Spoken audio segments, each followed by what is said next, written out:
सुप्रभात बच्चों। आज हम पढ़ेंगे हिंदी पावनी पाठ संख्या 3 समय नियोजन। इस पाठ के लेखक हैं समर बहादुर सिंह और इस पाठ में लेखक ने हमें दो महान व्यक्तियों का आदर्श प्रस्तुत करते हुए समय नियोजन और उसके पालन से होने वाली हमारी सफलता के विषय में बताया है। इस पाठ में वो दो महान व्यक्ति हैं, भारत के प्रथम प्रधानमंत्री तथा स्वतंत्रता सेनानी पंडित जवाहरलाल नेहरू और भारत के राष्ट्रीय पिता महात्मा गांधी। लेखक कहते हैं कि हम अक्सर शिकायत किया करते हैं समय अभाव की, समय ना मिलने की, पत्र का उत्तर हम नहीं दे सके समय अभाव के कारण, कसरत नहीं कर सकता समय ना मिलने के कारण, और ऐसी तमाम आवश्यक कार्य हैं जिनको हम नहीं कर सकते और फिर बाद में समय के अभाव की शिकायत करते हैं। ऐसा क्यों होता है? इस पाठ में हमें लेखक ने इसी बात की ओर इशारा किया है।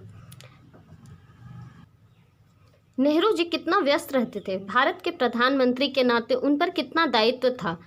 कुछ दिन पहले लेखक को उनके साथ बात करने का मौका मिला। नेहरू जी कितना भी व्यस्त रहते थे परंतु अपने सारे कार्यों का समय विभाजन उन्होंने कर रखा था। भारत के प्रधानमंत्री होने के नाते उन्हें विदेशियों से भी मिलना पड़ता था, तमाम तरह की फाइलों को पूरा भी करना पड़ता था, देश के विभिन्न भागों से आने वाले मेहमानों से भी मिलना पड़ता था और दूर दराज के इलाकों में भी जाना पड़ता था। पत्रकारों को साक्षात्कार भी देना पड़ता था, परंतु उनके सभी कार्य समय पे पूरे हो जाते थे और इतनी सारी व्यवस्थाओं के बाद भी वो मनोरंजन और कसरत करने के लिए अपना समय निकाल ही लिया करते थे। इसके बाद है महात्मा गांधी। गांधी जी भी कम व्यस्त नहीं रहते थे, दर्शनार्थियों की भीड़ तो उन्हें घेरे ही रहती थी, मुलाकातियों का भी तांता बंधा रहता था।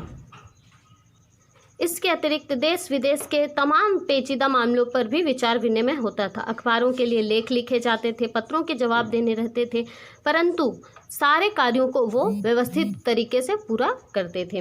गांधी जी और नेहरू जी का जीवन प्रमाणित करता है कि यदि हम अपना समय सोच समझकर विभाजित कर ले और फिर उस पर दृढ़ता से आचरण करें तो निश्चय ही व्यवसाय के अतिरिक्त भी अनेक कार्यों के लिए हमें पर्याप्त समय मिल जाता है और हमें समय की कमी की शिकायत कभी नहीं होगी।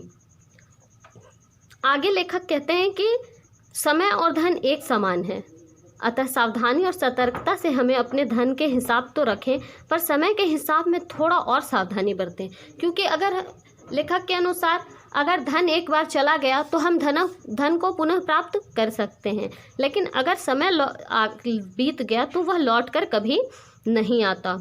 आगे कहते हैं जिसने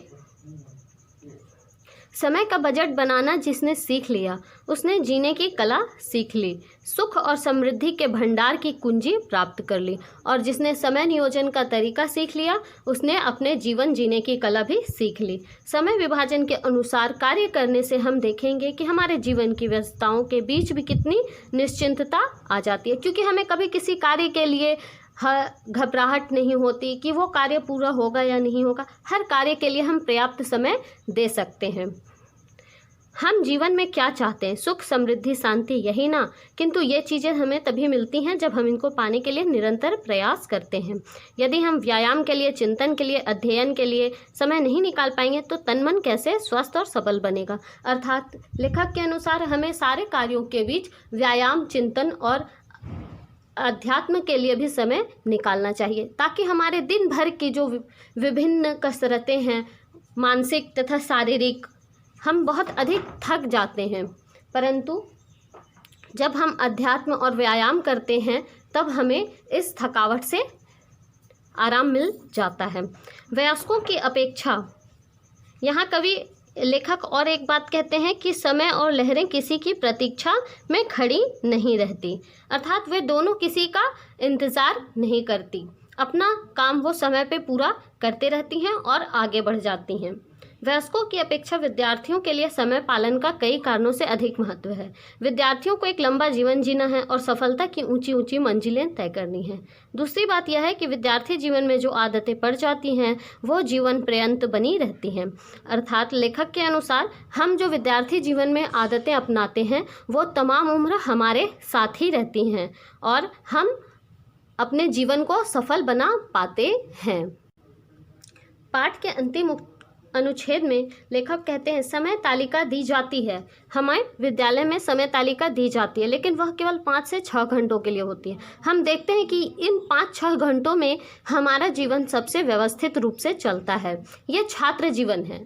जब हम समय का अनुपालन 5-6 घंटों के लिए समय के अनुसार करते हैं, हम समय पे नाश्ता भी करते हैं, समय पे पढ़ाई भी करते हैं और समय पे खेल भी लेते हैं। शेष 18-19 घंटों छात्रों को स्वयं विवेकपूर्ण उपयोग के लिए रहते हैं। यदि छात्र इन 18-19 घंटों की भी कार्य तालिका बना ले, हम जब 5-6 घंटे में अपने जीवन को इतना सफल बना लेते हैं तो 18-19 घंटे और अगर संयमित रूप से समय तालिका बनाकर कार्य करें तो कितना सफल हम हो सकते हैं। ऐसा करने वाले छात्र न केवल परीक्षा में अच्छे अंकों से उत्तीर्ण होंगे बल्कि सामाजिक, साहित्यिक, सांस्कृतिक आदि कार्यक्रमों तथा खेलकूद, व्यायाम आदि के लिए भी हम हर एक कार्य के लिए समय निकाल सकते हैं।